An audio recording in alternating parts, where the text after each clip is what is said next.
Thank you for watching Scary Bear Attacks. If you like this episode, please remember to hit the like button and leave a comment or two, then subscribe and click on the bell to receive notifications of whenever we release new videos. Also, please remember to share them to your social media. As the husband and wife chatted about the view from the trail, their 2 children giggled as they dashed ahead. The late summer had taken on a coolness at night, but still offered the warmth and sunshine of summer by midday. The exuberance of youth seemed to overflow in their daughter and son as they dashed up the trail, pausing only to look at bugs, flowers, and birds, all new to them. The expressive laughter and chatter of the children filled the air as the family turned bend after bend, climbing from stunning view to stunning view.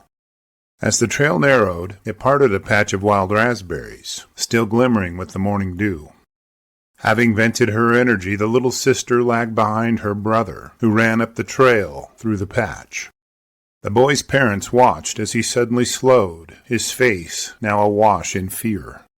Suddenly a giant brown shape blurred from the berry canes, and the parents' hearts melted in terror. Welcome back to Scary Bear Attacks. In Glacier National Park in northwest Montana, the forests and land remain wild and as untouched as they were a century ago. Granite Glacier is one of only a handful of glaciers remaining in the Rockies and is one of the most visited locations in the park. Visitors hike its trails and utilize picnic and camping areas around it to see the natural spectacle. For much of the year, the forests of Engelmann spruce, subalpine fir, and lodgepole pine are blanketed in deep snow, so representative of the high country. When spring arrives, beautiful glacier lilies and fireweed erupt from their slumber, contributing their part to the beautiful mosaic. Green leaves emerge on huckleberry, serviceberry, and thimbleberry bushes, well before their fruits engorge with sugars. The elevation and steep rocky terrain offer prime habitat for high country dwellers, like mountain goats and bighorn sheep. Making their way through the willows and scrub brush in the valley bottoms are moose, elk, and both species, mule and white-tailed deer. The predators of this area include bobcats and black bears, cougars and coyotes, wolves, and dangerous and powerful grizzly bears. In late summer of 1975, a family from Illinois made the pilgrimage to the park, along with hundreds of thousands of other visitors. The father, whom we will call Dave, the mother, whom we will call Sherry, the 11-year-old daughter, whom we will call Lisa, and the 7-year-old son, whom we will call Billy, were in awe of the scenic views and dramatic natural beauty. They did not bring along a dog or a firearm, and bear spray had yet to be invented. Breaking from the flat agricultural views of the Midwest meant taking in new landscapes, new sounds, and new smells that would remain etched in their minds and hearts. But the park isn't just beauty and wonderful scenery, as it holds adventure, danger, and cloaks it all in the veil of wilderness. Glacier National Park in the 1970s was in the middle of a profound shift in its relationship with grizzly bears.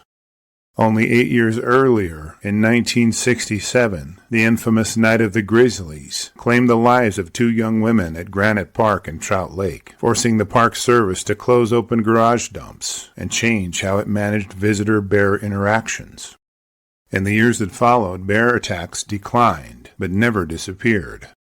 Reports in local papers like the Hungry Horse News chronicled occasional incidents, hikers startled on trails, campers confronted in the backcountry, leaving potential and actual visitors shaken and concerned. Proceeding up the trail, the family had no way of knowing what lay ahead of them, and that it might be much more than what they bargained for. After climbing for a while, they reached the portion of the trail that narrowed and was edged by wild berry bushes. There was no way they could have known that a hungry grizzly was also making its way around the same mountain. It had likely been digging for roots or ground squirrels, and eating from wild berry patches as it went, judging by the terrain and food sources present there. As luck or fate would have it, their paths were about to intersect, and the results would change the family members' lives. As Billy dashed ahead, a massive grizzly bear emerged from the brush along the trail. The boy's terror triggered his fight-or-flight mechanism in his primitive brain, and he spun and dashed toward his parents.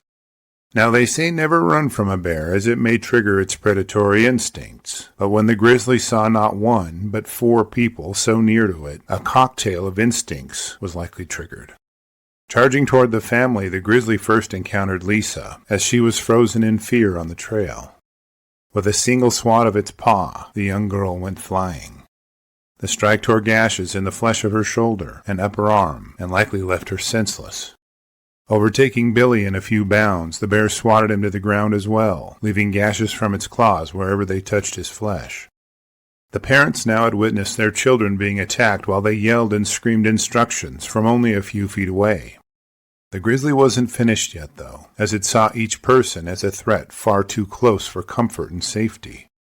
Dave was next in line as he tried to step between the grizzly and his wife. A quick swipe of the bear's paw sent Dave sailing from the trail, gashed across the shoulder and chest.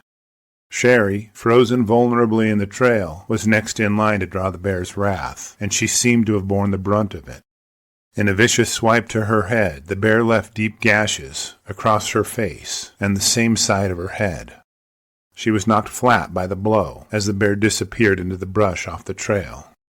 In an attack that took only a few seconds, each member of the family was left severely wounded and bleeding. Confused and in a daze, the family somehow found the strength to make their way out to waiting park rangers and emergency response crews. Whisked to the hospital, their wounds were cleaned and sutured by medical professionals.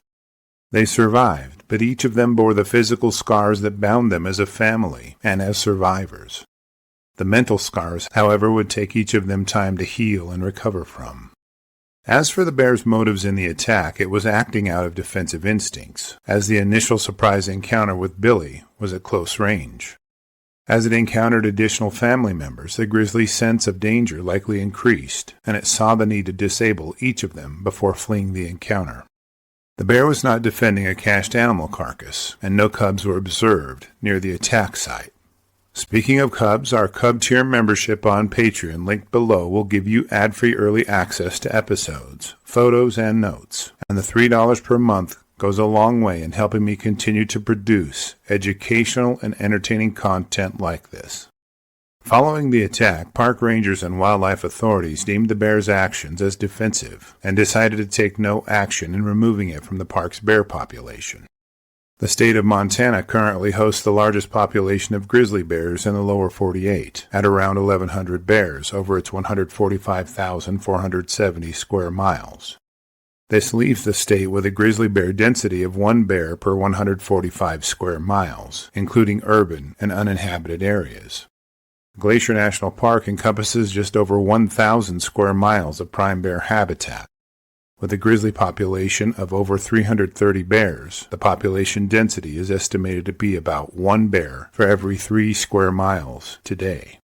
Grizzlies were listed on the Endangered Species Act the same year this family was attacked, in 1975, and have been federally protected from hunting ever since, inside and outside the park. After reviewing the facts surrounding this episode, I'm left with a few questions for you. Do you think the use of an air horn to announce their presence along the trail may have reduced or eliminated the possibility of this attack? Did you expect the bear to flee, given there were 4 people present in one location? Would the outcome of this attack have been more serious had the grizzly been a sow with cubs? I will gladly read and reply to your thoughts, so post them in the comments section below, and let's talk about it. Thank you for watching Scary Bear Attacks. If you've enjoyed this episode, please consider clicking on the like button and clicking on the bell icon. We'll help you know when we post our new episodes.